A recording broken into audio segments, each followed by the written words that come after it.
qaar ka mid ah wadooyinka magaalada Muqdisho ayaa waxaa maanta banaanbax balaaran ka sameeyay kumanaan qof oo ka mid ah wadayaasha gaadiidka bajaajta kuwaas oo ka cabanayay dhibaatooyin kala duwan oo ay la kulmaan xilliyada ay ku jiraan howl maalmeedkooda magaalada Muqdisho.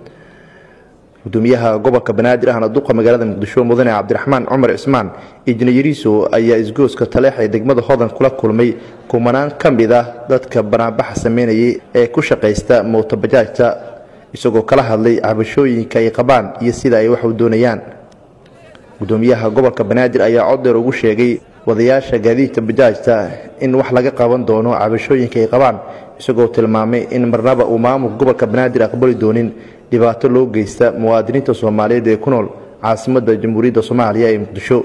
waxa uu sidoo kale duqa magaalada Muqdisho sheegay in si degdeg ah gacanta loogu soo dhigi doono gacan ku dhiiglayaashii ka dambeeyay dilalkii loo geystay qaar ka mid ah wadayaasha gaadiidka ee bajaajta loo yaqaan. kulanka uu gudoomiyaha gobolka Banaadir ahna duqa magaalada Muqdisho la qaatay banaanbaxyaasha maanta ayaa waxa goobjoog ka ahaa taliyaha ciidanka booliiska Soomaaliyeed Sareegaas Bashiir Cabdi Maxamed. dhalinyaro maanta falkii dhacay waa mid aan loo dul qaadan karin ma la aqbali karo cid alaal cidii geysatan waxa idin ballan qaadaynaa in hay'adaha sharciga la horgeyn doono. ma annaga dhalinyaradiina bajaajka wada waxaan u aragnaa inay magaaladan dadkii camiray dadkii dhaqaalaha kobciyey dadkii shaqo abuurka abuuray dawladda inay shaqadeedii abuurtay idinkaa abuurtay. dhalinyaro waa ognahay doorkiina iyo muhiimaddiina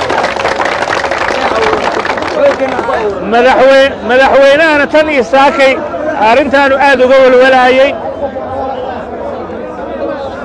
10 jeerun soo waxay marka waxa idin sheegayna madaxdiina qarankana runtii aad ay kaga walwale annagana waa idin walwalaynaa si nidaam iyo kala dambeyn iyo dawladnimo u jirto idinkana u shaqaysataan.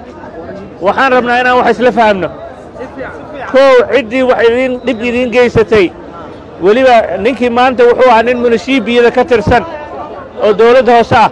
waxaan idin ballan qaadaynaa in qofkaas sharcigana la hor keeni doono idinkana meesha lagu xukumayo aad joogi doontaan. waxaan rabnaa inay tusaale u noqoto inaan cid dambe oo saas inuu dhib idin geysan karin. idinkana midaan idinka rabnaa dawladnimo iyo nidaam waxay ku jirtaa kala dambeyn iyo nidaamkoo la ilaaliyo. haddii nin ciidana ama munishiibii ku istaajiyo ma iska bixisay ku dhaho canshuurtii waxaan rabaa si fiican inaa ula dhaqantaan.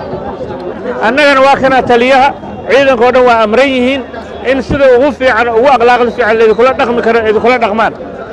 marka waxaan rabnaa waxaan dalkeenni waay annagaa iska leh waxaan rabnaa si nidaam ahoo nabad ah hawshiina inaad ku qabsataan.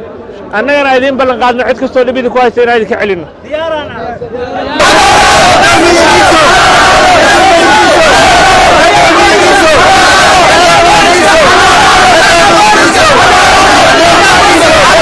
Nuur Saciid Taaliil warbaahinta qaranka Soomaaliyeed magaalada Muqdisho.